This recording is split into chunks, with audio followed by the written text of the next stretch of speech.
Fala galera, uma boa tarde para você. Está começando ao vivaço o programa Hora do Esporte aqui na tela da TV Câmara de São José dos Campos. Estamos chegando nesta segunda-feira até às 3 da tarde, trazendo as principais informações do esporte aqui da nossa cidade. Aqui comigo ele, jornalista, repórter esportivo, o amigão da galera, o nosso querido Bruno Castilho. Tudo bem, Brunão? Boa tarde. Boa tarde, Vieira. Boa tarde a você aí de casa. Como sempre, é um prazer inenarrável estar em mais um Hora do Esporte, começando mais uma semana. E como diriam as paquitas, é muito bom estar contigo na televisão, Vieira Júnior. Tá bom. E aqui com a gente também o nosso intérprete de Libras, o nosso querido Luiz Fernando, papai do Lourenço. Lourenço, que é o mascotinho do Hora do Esporte. Tava todo serelepe esse final de semana, o mascotinho, brincando na gangorra, na cacunda do pai dele, que é o nosso querido Luizão. Como é que... Cumprimentar primeiro o Luizão. Como é que é cacunda, Luizão, aí em Libras, por favor? Ah, tá certo. Na cacunda, que beleza. Todo mundo entendeu. O Luizão sempre levando com brilhantismo aqui a informação para a comunidade surda que acompanha o nosso Hora do Esporte. Não só o Luizão, como toda a equipe de Libras aqui da TV Câmara. Um beijo para todos eles, tá certo? E olha só, a gente começa o Hora do Esporte de hoje falando de basquete. 72 horas depois de decidir o título paulista, o São José Basquetebol já estava em quadra novamente. Desta vez para começar uma nova edição do NBB, que já está na sua 17ª edição. E numa partida de reencontros no banco de reservas, quem levou a melhor foram os cariocas do Botafogo. Quem esteve por lá é o nosso repórter Paulo Ricardo. As imagens são do DJ Helder Soares. Solta, Matheus! Sem tempo para descanso, 2 dias após a perda do Campeonato Paulista para o Franca, o São José Basquetebol entrou em quadra no sábado para estrear em casa pela Liga Nacional de Basquete. E o adversário na noite de NBB era o Botafogo, comandado pelo ex-técnico joseense Sebastião Figueiredo. E o encontro com a torcida foi com muito carinho e gratidão pelos 3 anos passados juntos. Eu só estou recolhendo os frutos do relacionamento que eu tive nesses 3 anos fantásticos aqui. Estou feliz pelo reconhecimento do povo, né, da torcida. Do lado do São José, o desfalque para a partida era Renato Carbonari. Com uma lesão na panturrilha, o pivô nem foi relacionado para o confronto. Em compensação, a novidade no banco de reservas era o venezuelano Chorio, que faria sua reestreia com a camisa da Águia. Quando a bola subiu, outro ex-joseense mostrou o cartão de visitas para o fogão. Arthur Pecos matou de 3. O São José respondeu na mesma moeda com Douglas dos Santos. Mas Matias voltou a acertar do perímetro e deixou o Botafogo em vantagem. Após passe de Ruivo, Douglas dos Santos cravou bonito para os donos da casa e diminuiu a distância no marcador. Para buscar a virada, Regis acionou Chorio, mas foi a equipe carioca que dominou o quarto. E com a mão calibrada nas bolas da zona morta, terminou com larga vantagem no placar, 32-18 para o Fogão. O segundo período se manteve com os visitantes ditando o ritmo da partida. E errava os arremessos. E também os passes, dando contra-ataque para o Botafogo ampliar o placar. Com os donos da casa coletivamente mal, Boiú resolveu chamar a responsabilidade e em jogada individual pontuou. Mas de nada adiantou e as equipes foram para o intervalo com 18 de vantagem para o Fogão, 53-35. Na volta do intervalo, o São José precisava correr atrás do placar, mas os erros persistiam. Vieta deu airball e Chorio parava no aro. Enquanto isso, o Botafogo continuava pontuando com Pecos. Na reta final do período, o São José deu uma melhoradinha em cesta de Chorio. Douglas dos Santos e Vieta reduziu a diferença, que ainda era grande, para 70-51 para os cariocas. No último e decisivo quarto, era tudo ou nada para o São José, que precisava tirar 19 pontos em 10 minutos. Por isso, Boiú de 3 e João Níquel de bandeja diminuíram a vantagem para 14 pontos, 70-56. Chório, em jogada individual, conseguiu acertar do perímetro e fez a vantagem do Fogão cair para 9 pontos. Mas como a distância no placar era boa, a estrela solitária controlou a reta final da partida. E ao São José, restou uma estreia abaixo da média e a primeira derrota na competição nacional, 81-70 para o Botafogo. A gente jogou com muito poucos jogadores, né? O banco nosso é muito jovem, então houve uma sobrecarga de tempo para o jogador. Mas eu acredito que a maior sobrecarga foi emocional mesmo. Você percebia que os jogadores não estavam no jogo, a bola não caía de jeito nenhum. Então o fator emocional pesou muito. E vamos tentar recuperar o próximo jogo. Essa vitória é bom para a gente, acreditar no nosso projeto. Mas assim, ainda falta muito. A gente teve a oportunidade de conseguir segurar o jogo e sair daqui com a vitória. Mas o São José não vai ter tempo para lamentar a derrota. Isso porque a equipe vai enfrentar uma maratona de jogos. Terça-feira pega o Vasco, quinta-feira o Flamengo e depois viaja para encarar o Minas fora de casa. Não adianta ficar também arrumando desculpa, é o KNBB agora e nós temos que jogar daqui 2 dias, 3 dias, nós temos um jogo com o Vasco, sequência Flamengo. A gente sabe da importância do resultado em casa e vamos tentar virar a chave aí e recuperar para o jogo do Vasco.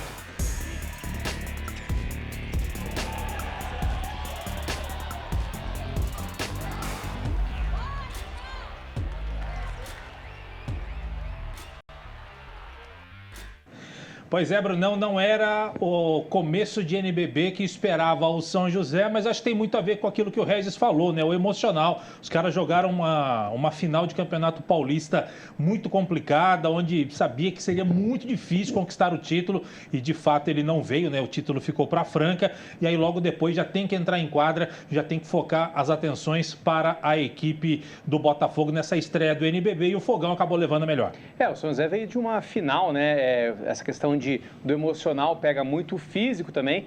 Ainda bem que o São José não precisou, talvez se tivesse precisado do terceiro jogo, os jogadores chegariam até mais cansados, né, para essa partida, porque o tempo de um jogo da final do Paulista para começo do NBB é muito curto. Acho que até a federação poderia ter mudado um pouquinho, né, jogado essa estreia do São José um pouquinho mais para frente, enfim. Mais coisas do calendário. Tanto é que tem times que vão jogar agora, segunda-feira, terça-feira, vão fazer a sua estreia somente. Hoje, amanhã, né? Poderia ter jogado São José para frente, o próprio Franca também. Exatamente, né? É o bom senso, né? O que o bom senso pediria, né? Mas, como a gente sempre fala aqui, os engravatados não entram em quadra, então eles não sabem o que acontece dentro de quadra, desgaste físico, enfim, para eles, que quanto mais esculhambado for, melhor. Então, enfim, seria um jogo já difícil, naturalmente, por ser uma estreia, com essa questão de físico também complica muito, mas bola para frente, agora o São José tem todo o NBB pela frente. Pois é, quem gosta de basquete gosta de números, né? Então vamos dar uma ilustrada em relação a isso. São José entrou em quadra com o desfalque, o Paulo falou ali na matéria, né? Sem o Renato Carbonari, portanto o quinteto inicial foi um pouquinho diferente. Com o Ruivo, Matheus Buiú, Franco Vieta, Douglas dos Santos entrou aí no lugar do Renato Carbonari e o Matheus Leal, foi essa mudança. Entraram durante o jogo, reestreante, né? O Chório, o Vitão, o João Níquel, que é um garoto aí da base também, o Vitão e o Afonso. Primeiro quarto, vitória da equipe do Botafogo, 32-18, é muita coisa, né? Uma defesa tomar 32 pontos em 10 minutos é muita coisa. Segundo quarto, vitória da equipe do Botafogo, 21-17, o jogo foi para o intervalo com 53-35, 18 de vantagem para a equipe do Fogão. Terceiro quarto, nova vitória do Botafogo, 17-16, 51-70, 70-51, 19 pontos de vantagem. Aí pra você tirar 19 pontos em 10 minutos é muita coisa, é claro que é possível, tanto é que o Botafogo fez 32 no primeiro quarto, mas aí tem toda uma questão, cansaço, a pressão de você ter que tirar essa vantagem, não deu para o São José, mesmo vencendo por 19-11, placar final 81-70 para o Botafogo. Principais pontuadores da equipe do São José, Franco Vieta, 21 pontos, 6 rebotes e 1 assistência, o Chório, 12 pontos e 2 rebotes, e o Matheus Leal, 10 pontos e 3 rebotes, nenhuma assistência para o Leal. Pelo lado do Botafogo, Thiago Matias, hein? Que beleza! 23 pontos, 6 rebotes e uma assistência, seguido pelo Arthur Pecos, com 17 pontos, 1 rebote e 7 assistências. E o Mateuzinho, 12 pontos, 7 rebotes e 3 assistências. Matheus, coloca pra gente aqui o caminho do São José, que vai ter um cariocão aqui pro São José neste começo de NBB. Recebeu o Botafogo e perdeu, vai receber o Vasco da Gama, como disse o Paulo, amanhã, 7h30 da noite, com cobertura aqui da nossa TV Câmara. Você vai saber de tudo. Na quarta-feira, quinta-feira, na quinta-feira, 19h30, recebe a equipe do Flamengo, depois sai para enfrentar Minas e Brasília. Este é o caminho inicial do São José dentro deste NBB, que já está na sua 17ª edição, Brunão. Agora é pensar, olhar para frente, né? Tem esse Campeonato Carioca um pouquinho difícil aí, mas não tem como escolher adversário. Acho que aí no São José pode evoluir bastante, né? Com o Chório, tem um americano que está em vista de chegar aí, pode melhorar bastante esse time do São José no NBB. Que assim seja, vamos torcer quarta-feira todos os detalhes de São José e Vasco da Gama, tá certo? A gente vai para o primeiro intervalo do dia, não sai daí, na volta tem futsal e boxe em destaque para você. Já voltamos.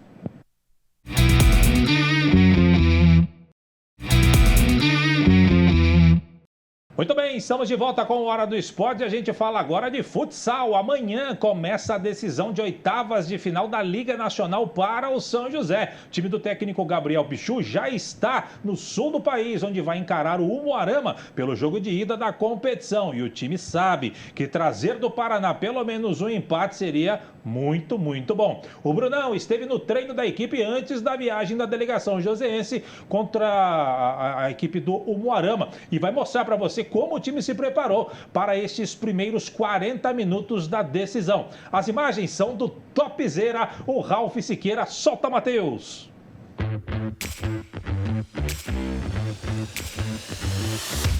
Depois de eliminar o Praia Grande nas quartas de final do Campeonato Paulista, o São José Futsal muda o foco, sai de um mata-mata para entrar em outro. Agora o compromisso é pelas oitavas de final da Liga Nacional contra o Umuarama. A primeira partida acontece nesta terça-feira, no Paraná, e a equipe alinhou os últimos detalhes na sexta, antes da viagem. Sim, a preparação boa, a chavinha virou, agora é manter o foco no Umuarama, impor o nosso jogo lá na casa do Umuarama e fazer uma boa partida. A gente sabe que é um tipo de jogo que não vai nos permitir erro, então tá totalmente concentrado para esse jogo e para poder sair com o resultado positivo de lá. E o confronto será praticamente um tirateima entre as duas equipes. Isso porque São José e Umuarama terminaram a primeira fase com o mesmo número de pontos, com os joseenses ficando na frente devido aos critérios de desempate. No duelo entre os dois times na primeira fase, mais uma igualdade, placar de 2-2 no Tênis Clube. Mas o que pode ser determinante para o São José sair na frente nesse confronto contra os paranaenses? Da nossa arma principal é a nossa primeira linha, né? Ela é muito agressiva, é um time muito rápido. Então eu acredito que a gente precisa continuar mantendo isso. Acredito que a nossa força no ataque é o que a gente fez ao longo do ano. Todos os jogos a gente fez gol. Acho que teve uma partida só no ano que a gente não fez gol, foi contra o Magnus, o resto a gente fez. Então o que a gente pode ter de diferencial seria no nosso ataque. Para esta partida, 3 jogadores estão de volta após um período de tratamento no departamento médico. O Fixo Gomes, o goleiro Davi e o pivô Pedro Torres estão recuperados e à disposição para a partida, o que pode ser considerado um reforço para o técnico Gabriel Oliveira. 3 atletas experientes. A experiência conta muito, então esses atletas eles vão reforçar muito na questão da experiência e ajudam o time também. E esse jogo será uma novidade para o técnico Gabriel Oliveira. Aos 30 anos, ele é considerado o treinador mais jovem da competição e será a primeira vez que ele comandará o time em mata-mata da Liga Nacional. Mas no que a pouca idade pode influenciar neste duelo decisivo? Se pesar ou não sei, mas acho que o meu estilo de trabalhar me ajuda porque eu escuto muitos atletas, então é uma troca, né? Então eu ajudo eles, eles me ajudam. Então tem atletas aí que já estão indo para sua quinta, sexta Liga Nacional. Eu estou indo para minha primeira completa, né? Ano passado eu saí no final. Então essa troca de experiências aí com os atletas me ajuda bastante. Em um confronto marcado por igualdades, o São José espera fazer um bom papel nesta terça-feira em Umuarama para trazer um resultado satisfatório para o jogo de volta, próximo da torcida, no Ginásio Tênis Clube. Se tratando de primeiro jogo, é importante a gente pelo menos não sair perdendo de lá. A gente sabe da nossa força dentro de casa, né? Sair com resultado bom de lá para a gente trazer o resultado para dentro de casa.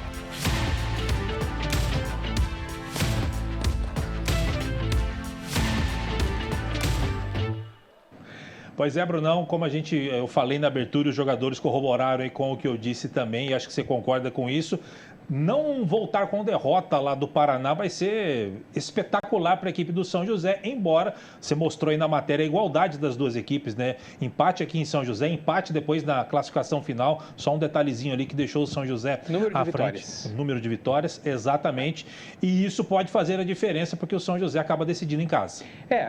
A não derrota, né? Voltar com um empatezinho lá de Umuarama é bom, porque o São José em casa, apesar de ter empatado na primeira fase com o Umuarama em casa, acho que o São José mostra uma força muito maior. É lógico que se voltar com uma vitória é até melhor, porque daí joga pelo empate jogando em casa.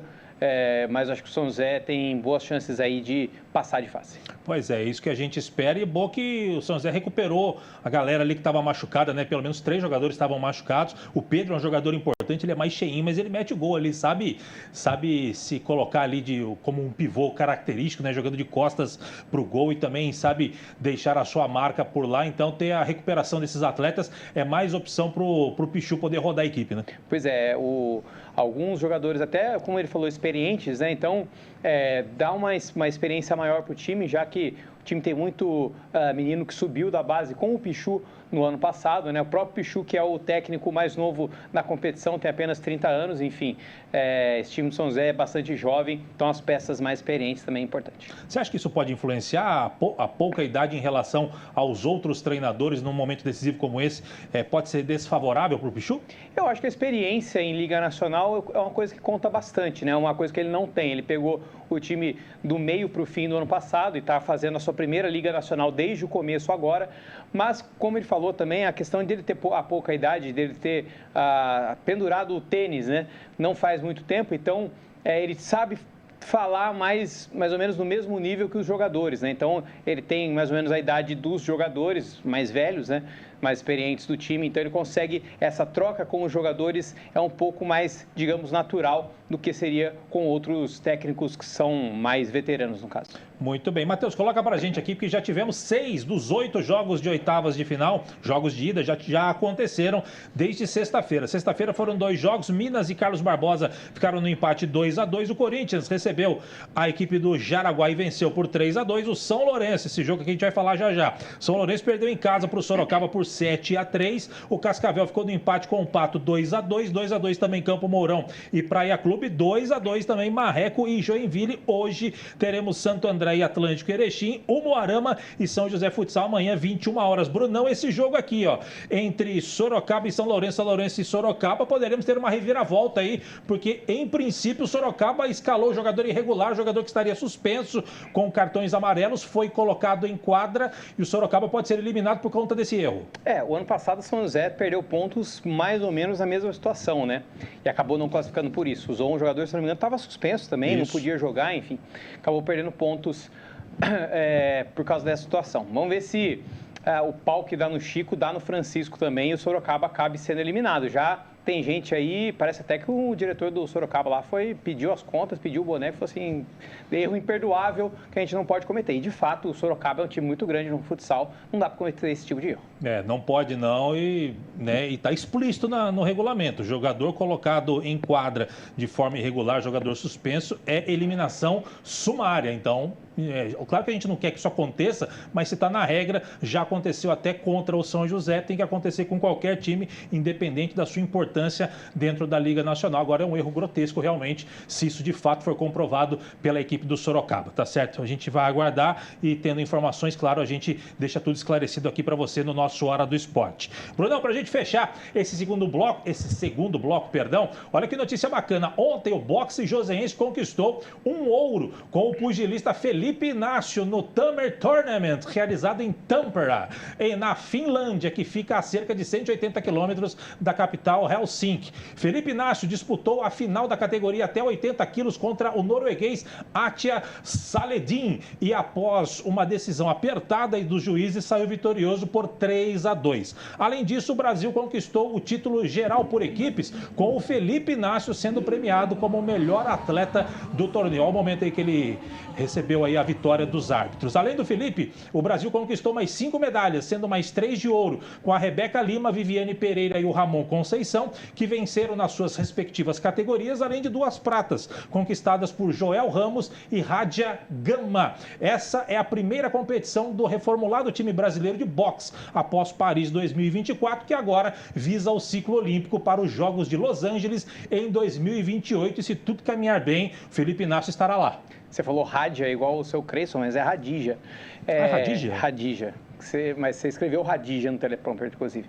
Mas o resultado importante para São José dos Campos, para o boxe do Brasil, para o boxe de São José. Esperamos que o boxe não saia do programa olímpico, né? Que tem essa dúvida se o boxe vai continuar, se não vai.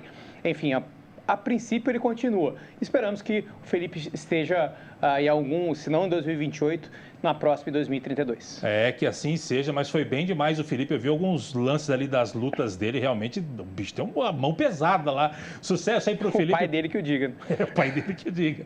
É verdade, tomar uma muqueta do filho lá, só xingando o filho. Que beleza. Um abraço pro pai do Felipe, pro próprio Felipe também, parabéns aí pela conquista, foi bem demais. Aliás, as 2 conquistas, tá certo? A gente vai pro último intervalo do dia, não sai daí, já voltamos com mais informações aqui no Hora do Esporte.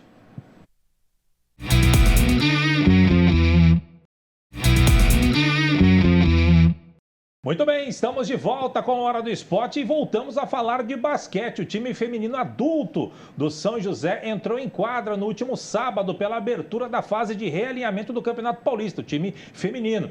E o time aí do técnico Leandro Leal encarou o Ourinhos no ginásio do Teatrão e acabou sofrendo a derrota pelo placar de 51-47. O time vai buscar a reabilitação somente no dia 22, uma terça-feira da outra semana, a terça-feira da outra semana ainda, quando vai encarar o Catanduva e enfrentar as donas da casa. Bruno, era um jogo que a gente falava aqui na sexta-feira que era para o São José vencer, porque senão pode ficar complicado lá na frente em termos de classificação. Acabou perdendo 51-47 para o Ourinhos, que é um confronto direto ali. É um placar bem parelho, né? Acho que deve ter sido definido nos detalhes esse jogo.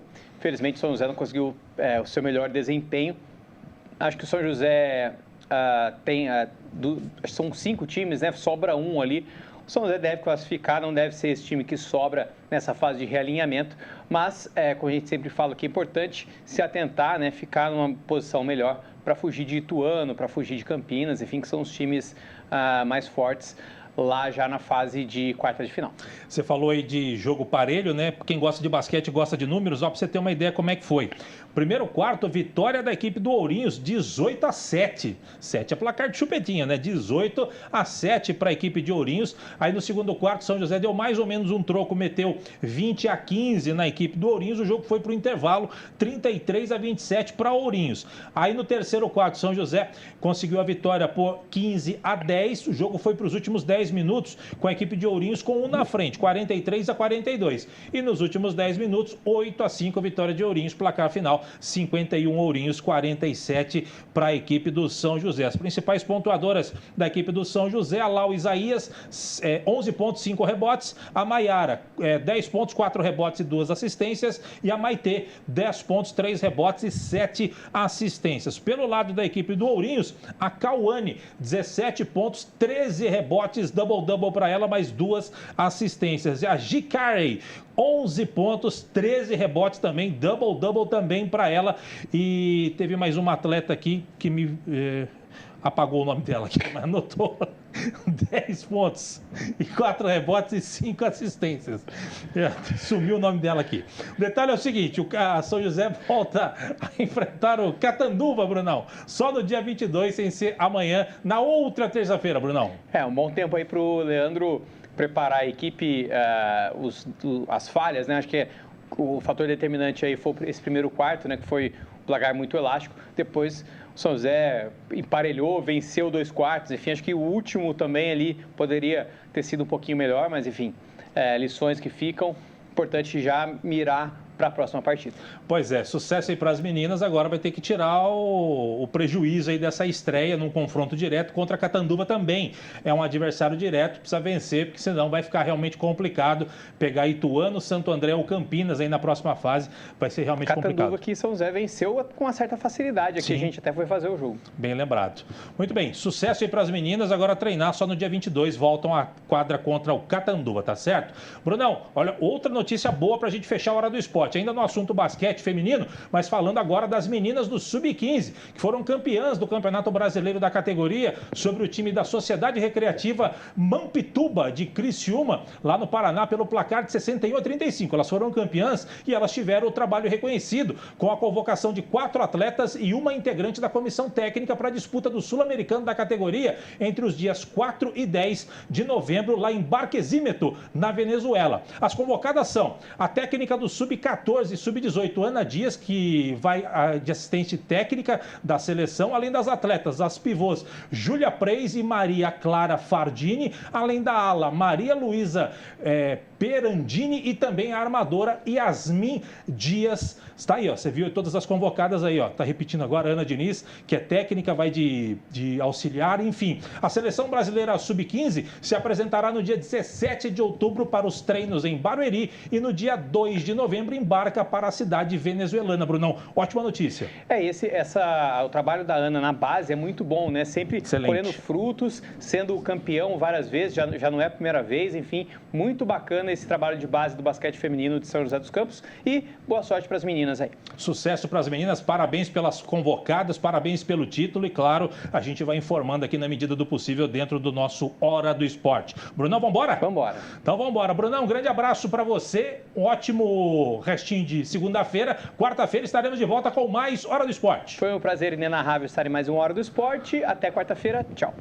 Matheus, o nosso... Que isso?